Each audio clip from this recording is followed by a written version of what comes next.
Beleza. Então, vamos começar a falar sobre arquiteturas de processadores, né? Bom, a gente viu na aula passada que o meu sistema computacional, em termos gerais, ele tem 4 elementos funcionais, não é isso? Então, um elemento que é responsável pelo processamento de dados, um elemento que é responsável pelo armazenamento de dados, um elemento que é responsável pela movimentação de dados e um elemento que é responsável pelo controle disso tudo. A gente olhou esse diagrama aqui e discutiu. Tá? Essa estrutura funcional, baseada na máquina de von Neumann, ela apresenta 5 elementos, onde eu tenho a central aritmética, que ela é responsável pela realização dos cálculos, a unidade de controle central, que é responsável por gerenciar e movimentar os dados do processador para a memória e da memória para o processador. Eu tenho a memória, que é o local onde eu armazeno os meus dados que vão ser processados pelo processador. E eu tenho dois elementos que me permitem interagir com o mundo fora do computador, né? Que são os elementos de entrada e de saída, tá certo? Então, o que é um elemento de entrada? Teclado é entrada, né? Vamos lá, disquete foi horrível, né? Mas disquete é entrada. Tá, mas o disquete, né, já que eu falei aqui, não é memória, não é armazenamento de dados? Não, ele é um dispositivo de armazenamento externo, né? Ele é um dispositivo de armazenamento acessório. Quando a gente falar de armazenamento de dados mesmo para processamento, a gente está falando de memória. E os elementos de saída, né? Então, tem lá monitor, impressora, todos aqueles que permitem que os dados processados sejam apresentados ao mundo de alguma maneira. Então, esses são os 5 elementos da estrutura funcional da máquina de von Neumann.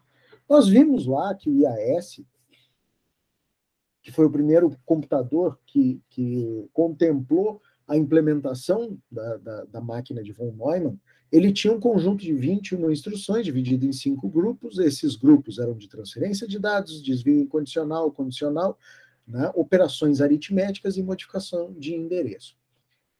Guardem isso aqui, pelo menos de uma maneira superficial, porque nós vamos fazer uma atividade na aula que vem que a gente vai ver como é que esse negócio funciona, tá certo? Por quê? Porque nós vamos interagir com um processador e com todos esses elementos aqui, né? O meu registrador de buffer de memória, o meu registrador de endereço de memória, registrador de instrução, registrador de buffer de instrução, contador de programa e o acumulador e quociente multiplicador. Tá? Então, todos esses elementos a gente vai ver na prática como é que eles funcionam. Bom, vamos falar o que acontece, né? A máquina de von Neumann ele tinha algumas características que acabavam incorrendo em, não vamos dizer um problema, né? Mas eu tenho a arquitetura, ela apresentava características que podiam impactar na performance do computador. O principal é o gargalo da movimentação de dados. Por quê? Porque na máquina de von Neumann, as operações de entrada e saída eram conduzidas pela ALU, né? Ou seja, pela unidade lógica e aritmética. Então, o processador ele tinha que se preocupar com gerenciar a movimentação de dados e a entrada e saída, e o gerenciamento dos dispositivos de entrada e saída. O que acontece? Toda operação de entrada e saída é uma operação lenta. Então, o que acontecia? O processador ficava parado, esperando que uma determinada operação de entrada ou de saída terminasse, para que pudesse, então, continuar executando processando outros dados, né? Executando outras operações. Tá? E o que aconteceu? A evolução dos processadores acentuou o problema, porque o meu processador começou a ficar mais rápido ainda, e os dispositivos de entrada e saída continuaram com a mesma velocidade. Não tiveram um aumento de desempenho né, compatível, né, de forma que compensasse isso. Bom, beleza. O que acontece? Os processadores eles começaram a ficar mais refinados. Então, basicamente, eu tive aumento de velocidade, tá? Então, a gente tem aumento de clock direto, previsão de desvio, nós falamos disso na aula passada, análise de fluxo de dados e execução especulativa. Tá? Esses três elementos aqui, eles são tecnologias modernas, né, aplicadas a processadores, para tentar, baseado em amostras estatísticas, né, para tentar antecipar o resultado de alguma operação, tá certo? Então, a previsão de desvio, ela consegue antecipar um código de instrução apanhado na memória, armazena isso num buffer para manter o processador ocupado, né, e consegue também antecipar múltiplos desvios nos processadores mais modernos. Por quê? Porque eu tenho múltiplos cores, né, e múltiplas threads. O que é isso? Né? Basicamente, quando eu alimento o meu processador com uma série de buffers, né, eu já fico com um monte de coisa na manga. Por quê? Porque se eu tiver que esperar, de repente, uma operação de entrada e saída, ou uma resposta de algum outro elemento do sistema, eu consigo adiantar o processamento dessas threads, tá certo? Então, eu consigo prever que há um desvio do processamento e eu consigo, então, manter o processador ocupado. Análise de fluxo de dados, ela me permite antecipar quais instruções são dependentes dos resultados de uma outra. Então, basicamente, quando eu trabalho com múltiplas threads, né, eu tenho que saber qual é qual é o grau de dependência, né, dessas threads uma da outra. E aí, a partir do momento que eu consigo antecipar as instruções, né, eu consigo também aumentar o desempenho do meu processador. Então, consigo otimizar a sequência de processamento das minhas threads, coloco tudo isso num cache, e eu consigo também escalonar para a execução, independente da sequência. Então, tem duas formas, né? Posso executar um monte de coisa e deixar armazenados os resultados, então já fico como se eu escrevesse num papelzinho aqui o resultado de uma série de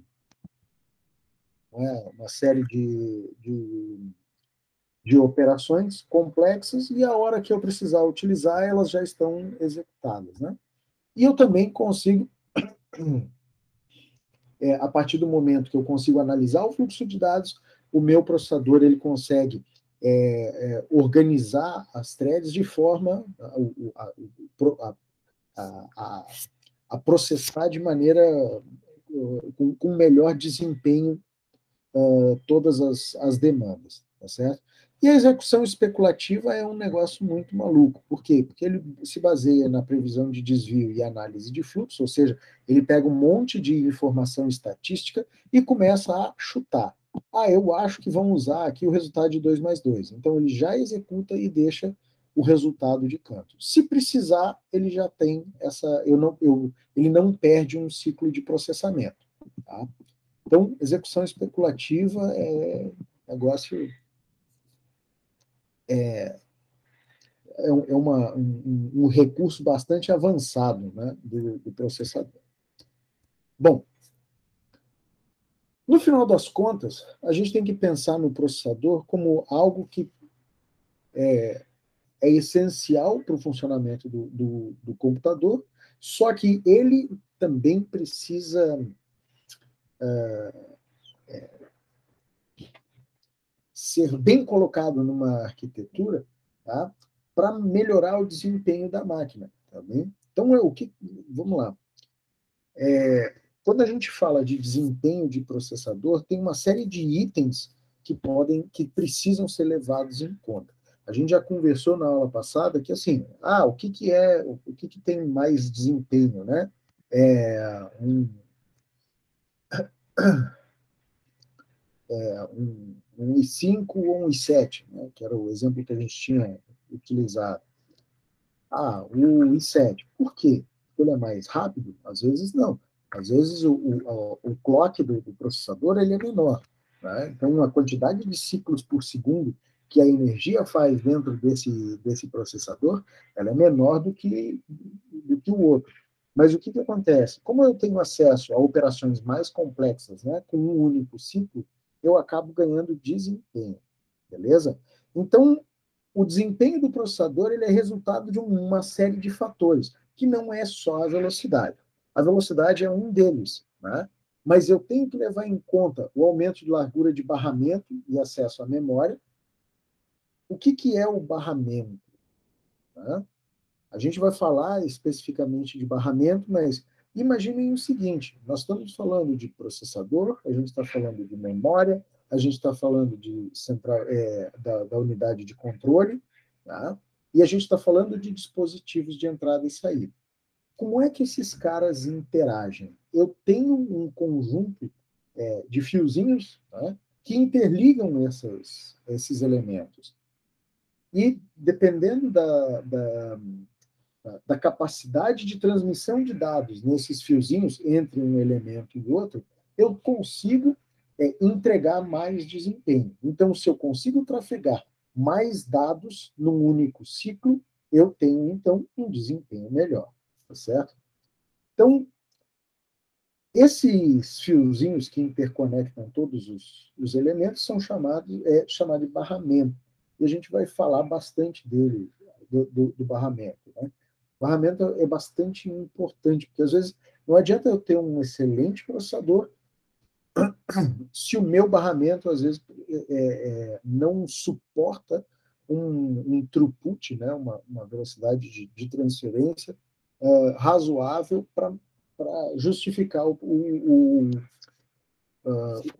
desempenho do meu processador. Então, eu não consigo movimentar um conjunto grande de dados da memória para o processador e do processador para a memória. Por quê? Porque eu acabo criando um gargalinho. Tá?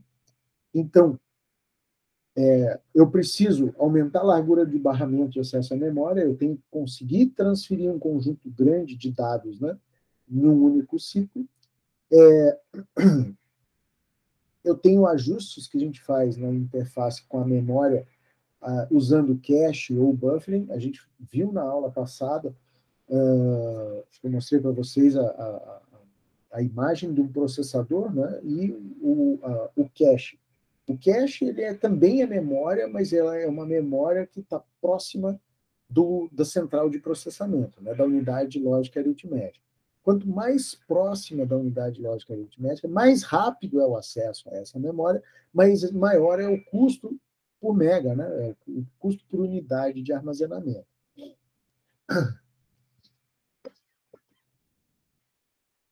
Então, eu consigo aumentar o desempenho do meu processador, eu consigo até minimizar o impacto de problemas que eu tenha com o meu barramento usando esse tipo de técnica, né? A técnica de CAD.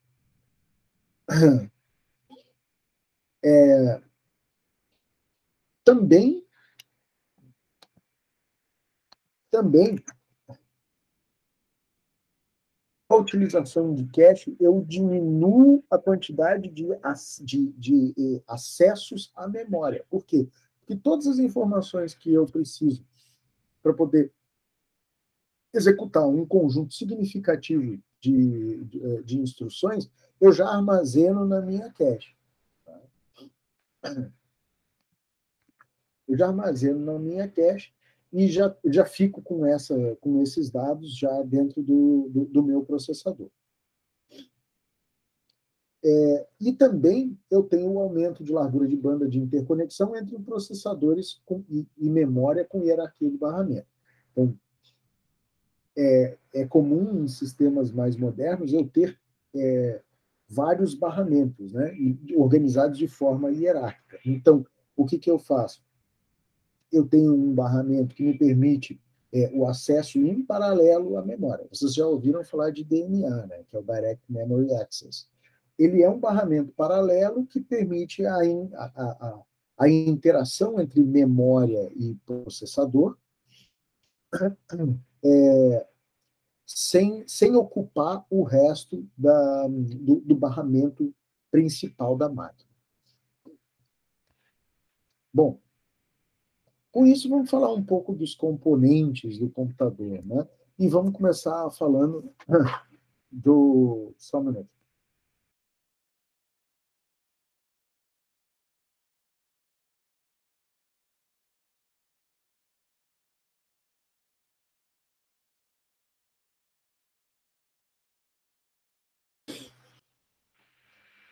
Bom, vamos falar, de uma maneira geral, a organização, os componentes do nosso processador, né, do nosso computador, se a gente for olhar de uma maneira de alto nível, né, eu tenho um, uma caixinha que eu entro com um conjunto de dados, essa caixinha ela executa uma sequência de funções aritméticas e lógicas, e eu tenho, então, os resultados disso. Tá? Se a gente for pensar em nível de software, que é diferente da abordagem em nível de hardware, tá?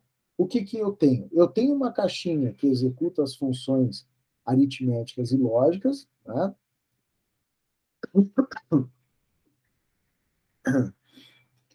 Só que essa caixinha, ela funciona por quê? Porque eu entro com uma sequência de código de instrução, ou seja, eu entro com um monte de comandos. Esses comandos eles são interpretados de alguma forma e transformados em sinais de controle que alimentam essa caixinha. Essa caixinha, então, vai pegar os dados, processar e gerar os resultados. Então, são duas visões que a gente tem que ter. Se a gente for pensar em nível de hardware, a caixinha entra dado e sai resultado. Em nível de software, eu tenho instruções, eu tenho um software que foi escrito, eu tenho um interpretador de instrução que vai transformar isso em uma linguagem de baixo nível, em sinais de controle, que vai alimentar a caixinha que vai fazer os dados serem transformados em resultados. Tá? Beleza. Então, se a gente for tentar desenhar isso, o que acontece? Eu tenho a minha memória principal. O que a gente vai ver? Né? A gente vai ver a nossa memória principal, a CPU, e os módulos de entrada e saída, interagindo através de instruções e dados que são armazenados na memória principal e colocados dentro da minha CPU. Bom, então, com isso, a gente pode inferir que a função de um computador é executar um programa, né? Que é um conjunto de instruções armazenado na memória. Esse processamento, né, ele consiste em duas etapas. Então, o processador vai ler a instrução, tá? Vai jogar lá para dentro dos elementos de armazenamento interno deles, e aí ele vai executar. E aí a execução de uma determinada instrução pode envolver diversas operações. Então, eu tenho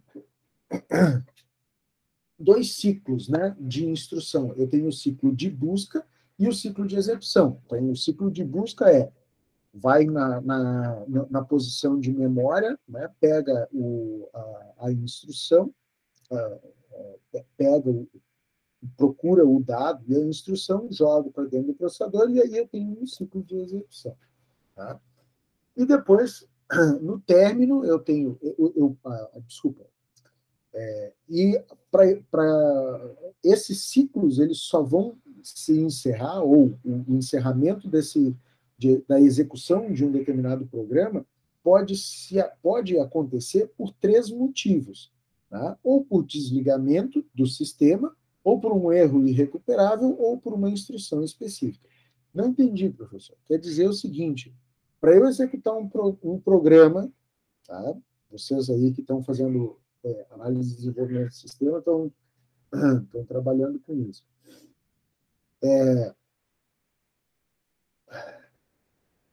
eu escrevo o programa vai interagir com o meu computador. Esse programa ele só vai terminar, ou seja, um conjunto de instruções, ele só vai encerrar a execução sob três hipóteses, né? Ou o desligamento do sistema, está lá processando, vocês botam o dedão, dão um DDoS no equipamento, por erro irrecuperável, ou seja, eu estou executando, desculpa, eu estou executando o meu programa e daqui a pouco ou tem um código mal escrito ou até eu tenho um problema de hardware que gera um erro irrecuperável, que não é tratado. E aí o programa vai simplesmente encerrar a execução. Ou então por uma instrução específica, ou seja, terminei de executar tudo aquilo e encerro o meu ciclo de instrução. Tá? Pessoal, um minuto só para eu poder me ajeitar aqui.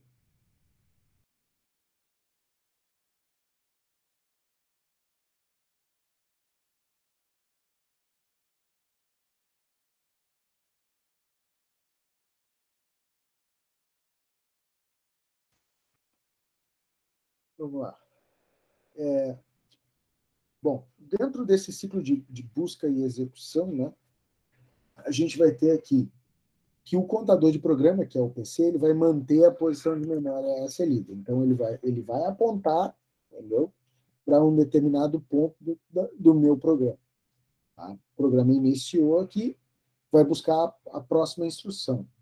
Quando eu estou começando o programa, busco a primeira instrução. Vou executar a instrução e vou entrar,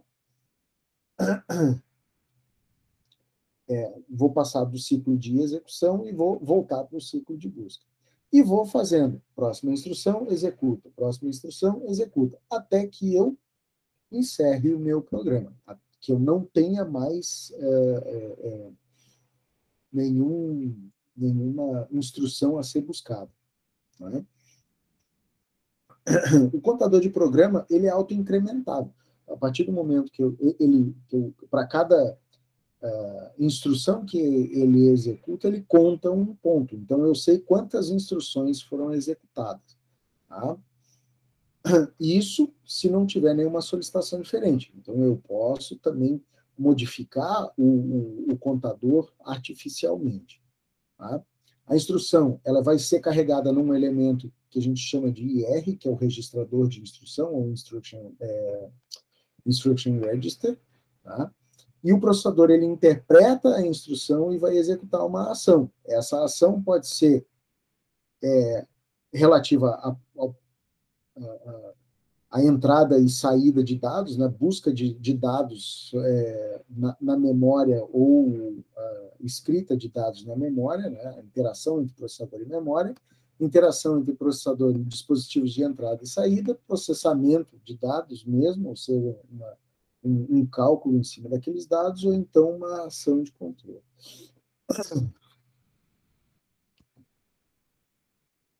Vamos lá. Tá? Eu entendo que para vocês isso aqui está um pouco nebuloso, talvez porque a densidade disso, não sei, acho que muitos não têm muita intimidade, mas a densidade desse assunto ela é bastante grande. Mas não se assustem, tá? A gente vai fazer uma atividade na semana que vem e vocês vão entender melhor isso, tá? Eu tenho batido muito em cima do ponto de que o meu processador, tá certo? Ele é um elemento que interage com a memória, e aí, lá na memória, eu tenho instrução, como a gente tem aqui, instrução e endereço de memória, e na memória eu tenho dados armazenados. Simplifica muito o entendimento quando a gente consegue interagir com um elemento como esse, conhecendo todas as instruções passíveis de serem executadas. Tá? Tenho batido muito em cima disso, por quê? Para que vocês consigam enxergar o que a gente vai fazer, tá bem? Então, procurem olhar para o processador como um bichinho, né? Que ele vai lá na memória, ele pega as instruções, ele procura os dados, executa e devolve para a memória. Então, basicamente, isso. A gente tem, claro, outros recursos, e a gente tem também que tentar entender como é que processador e memória eles se conversam. Né? Processador e memória se conversam através de barramento. Pode ser através de barramento único, que interligue todos os elementos, ou eu posso ter um barramento dedicado entre processador e memória, que permita, então, acesso direto à memória de forma paralela, né? Não ocupando o ciclo de clock do resto do meu sistema.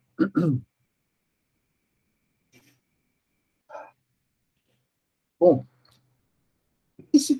o que a gente tem falado, né, em relação ao funcionamento do meu processador é que eu, o processador ele vai receber um programa, né, ele vai receber um conjunto de instruções e ele vai começar a executar essas instruções de forma iterativa.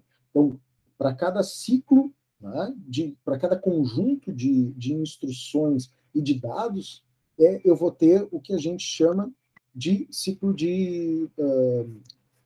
ciclo de busca e execução. Então, eu busco uma instrução, eu executo e vou fazendo isso de forma iterativa até terminar o meu programa. Tá? Cada conjunto, né, de instruções que são executadas, elas estão relacionadas a elementos ou movimentação de dados entre processador e memória, ou movimentação de dados entre processador e dispositivos de entrada e saída. A gente vai ver que isso não é uma verdade absoluta, né? Porque os dispositivos de entrada e saída, na verdade, eles vão interagir através de um outro elemento com a memória. Processamento de dados, que é aí a execução efetiva de uma determinada instrução, né? Ou então a parte de controle. Bom, vamos falar então vamos ver como é que é o diagrama de estado de um ciclo de instrução. Tá? Então, está lá, o meu processador deitado eternamente em berço esplêndido, tá? Quando começa, então, a busca da instrução. Então, o computador, né, como um conjunto, um arranjo complexo, né, ele está funcionando e entra, então, no ciclo de busca de instrução. O processador ele vai buscar na memória uma determinada instrução. Essa instrução ela é decodificada, tá? Eu vou buscar o endereço de memória aonde está o elemento que eu vou processar, os dados em si, né? Se eu tiver mais de um dado, eu tenho que fazer vários ciclos de busca, tá? Vou fazer essas operações de dados e vou realizar a operação em cima dos dados, vou ver qual é o endereço que eu vou armazenar na memória, o resultado daquilo ali, e se eu tiver múltiplos resultados, eu vou armazenando isso em memória até que eu passe, então, que eu termine o meu ciclo, aonde eu posso retornar para um determinado vetor de dados, ou então eu terminei a instrução e vou buscar a próxima. Então, isso aqui é só para a gente entender como é que quais são os estados que o meu sistema computacional pode entrar durante um ciclo de instrução. A gente vai falar um pouco também de um negócio chamado de interrupção. Tá? Antes de a gente falar de interrupção, eu queria que vocês se manifestassem. Como é que, qual é o nível de clareza que vocês conseguem enxergar o funcionamento desse processador, enquanto um elemento, né, que é alimentado por um conjunto de instruções, ele vai lá na memória,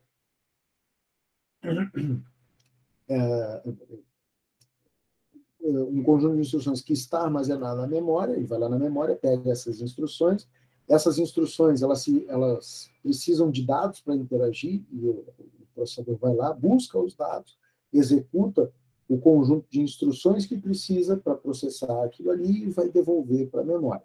Tudo isso acontece através de um barramento que permite a intercomunicação desses cabos. Tá?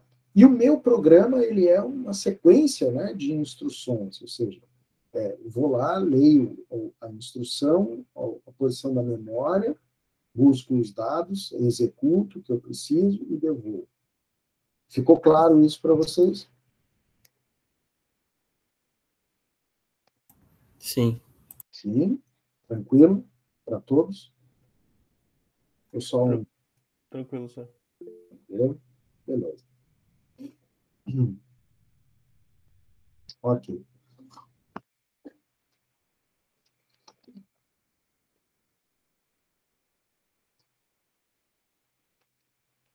Bom, dentro dessa mágica aqui, tem a gente vai ter, durante a execução dessas iterações do programa, né, para cada vez que eu ler uma nova instrução, eu posso ter o que a gente chama de interrupções. Tá? O meu ciclo, né, de execução ele pode ser parado momentaneamente por uma série de fatores. Tá? Normalmente, são 4 tipos de interrupção que são os mais comuns. O primeiro deles é uma interrupção de programa. Por quê? O meu programa está sendo executado e aí daqui a pouco vai acontecer, vai gerar alguma situação que o meu programa ele vai ter que ser interrompido a execução para fazer alguma coisa. Tá? Então, uma interrupção de programa ela pode ser gerada por alguma condição que ocorre como resultado da execução de uma instrução. Tá? Então, exemplo, né? Eu estou ali, escrevi um programa para analisar um conjunto de números.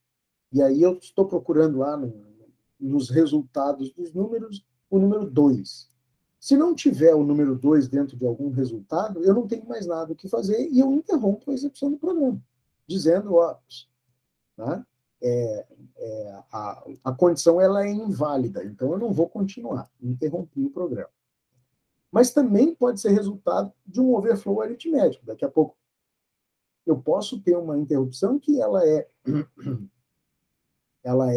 causada por alguma inconsistência, tá? Alguma situação inconsistente de processamento, como overflow aritmético. O que é o overflow? Tá? Eu estou preparado para trabalhar com um número, né, até de 0 a 999 e, de repente, eu dou de cara com 1.100. Tá? Eu não tenho como armazenar esse número, eu não tenho como tratar esse número. Esse número ele é maior do que aquilo que eu tenho capacidade de gerenciar. Então, isso é um overflow. Divisão por zero. A gente sabe que não existe, nenhum número pode ser dividido por zero, tá? Teoricamente. Pelo menos não dentro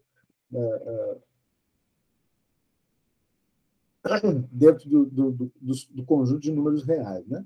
Então, se houver uma divisão por zero, eu tenho, então, um erro de programa. Eu não posso ter isso. Eu vou ter uma interrupção. Alguma instrução ilegal, isso é possível, né? Ou uma referência fora do espaço de memória. Se eu tenho lá 500 blocos de armazenamento de memória e o meu programa manda ler o bloco 687, ele vai gerar uma interrupção, o meu programa vai ser parado, né? Por quê? Porque aquilo ali é uma instrução ilegal, ou até fora do espaço de memória reservado para o usuário. A gente vai ver mais lá na frente que eu tenho um espaço de memória que ele é reservado para o uso do sistema e eu tenho um espaço de memória que ele é disponível para o uso do usuário. E o usuário ele não vai conseguir acessar, o programa do usuário ele não pode conseguir acessar um espaço de memória que é do sistema. Se eu conseguir, eu tenho, então, um problema muito grave de segurança, né, e, consequentemente, também de arquitetura. Por timer, a interrupção ela pode ser por tempo. Então, eu estou lá executando o meu programa e daqui a pouco, eu tenho uma interrupção. Tá? Essa interrupção por timer é a interrupção mais comum que existe. E a gente vai ver que ela é absolutamente necessária para a computação moderna, por um único motivo, para que eu possa ter múltiplos programas ou múltiplas tarefas, múltiplos processos sendo executados simultaneamente. Na verdade, eles não são executados simultaneamente, mas eu dedico pequenas janelas de tempo para cada uma delas.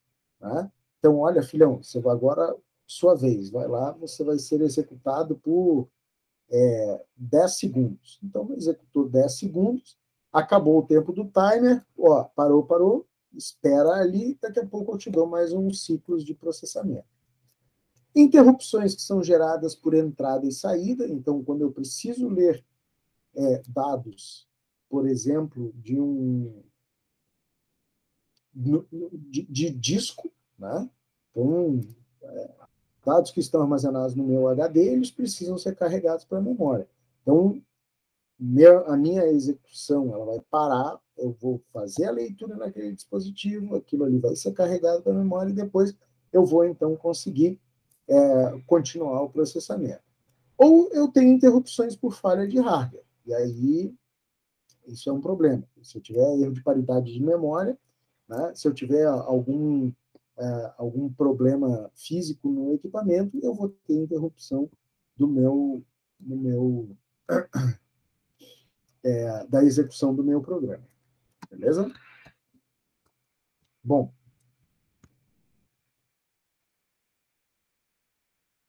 a gente vai ver que o tratamento de interrupções, dessas interrupções, tá? Ela acaba gerando a adição de um ciclo de interrupção no ciclo de instrução. Tá? Então, cada vez que eu for executar novamente, eu estou executando o meu programa, né? A hora que eu entro de novo no ciclo de busca, eu vou criar um detalhezinho aqui, ó, tá? Eu vou criar um pontinho que é verificar se existe interrupção. Então, aquele ciclo que a gente tinha visto aqui, né, que é o ciclo de busca e execução, quando eu tiver interrupções, né, ou seja, quando o meu sistema permitir o tratamento de interrupções, eu vou ter, então, um ponto a mais que eu preciso tratar nesse processo. Então, eu vou buscar a próxima instrução, vou executar e vou verificar se existe alguma flag, alguma sinalização de interrupção. Se acabou o meu tempo, eu pauso, eu entro no ciclo de busca e paro. Tá? Fico interrompido até que o meu processo seja chamado novamente. Tá? Então, o que acontece? Se tem interrupção, a minha execução ela vai ser parada, eu vou salvar o contexto, eu vou salvar o endereço da próxima instrução e os dados dos meus registradores, tá? E isso é feito de forma transparente, o programa não precisa saber disso, e outras instruções vão ser executadas, né? Todos esses dados eles vão ser armazenados no computador do programa, o endereço inicial da rotina de tratamento da interrupção. Então, aonde eu parei vai ficar ali registrado. O programa tratador de interrupção é parte do sistema operacional. Então, interrupções elas são gerenciadas pelo sistema operacional. Tá? E a gente também pode ter múltiplas interrupções. A gente pode ter um sistema que permita múltiplas interrupções, através de duas técnicas. Ou desabilitar as interrupções quando uma estiver sendo tratada, como é que eu vou fazer eu vou... Como é que eu vou gerenciar? Né?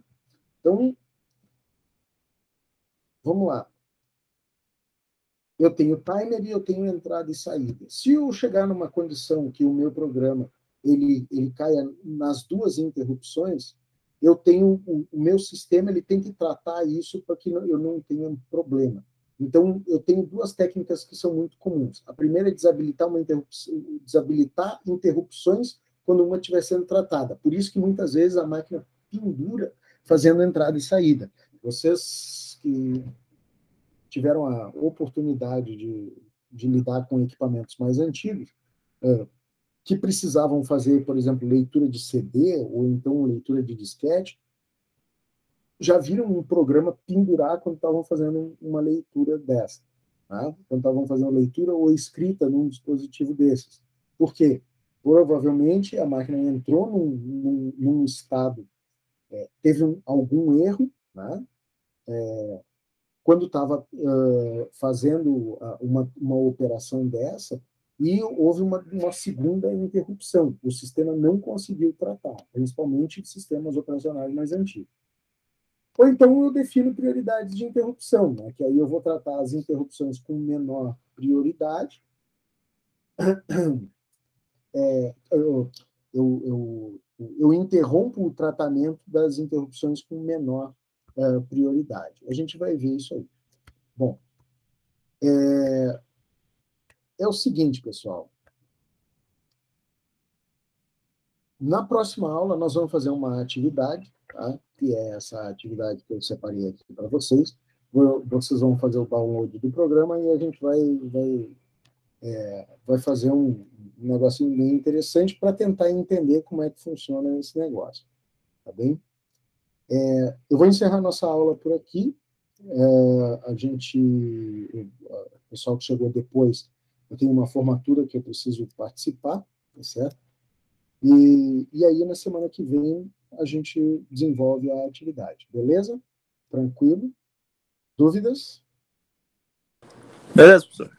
Tá bem. Diga, Jonathan. Senhor, olha só, o senhor tem como disponibilizar a aula que eu acabei perdendo o início ali?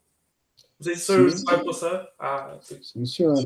Assim que ficar disponível no Drive, né? Porque depois que a gente grava, daqui a uns minutos fica disponível ali no Drive. Eu faço download, jogo para o YouTube e passo o link para vocês lá.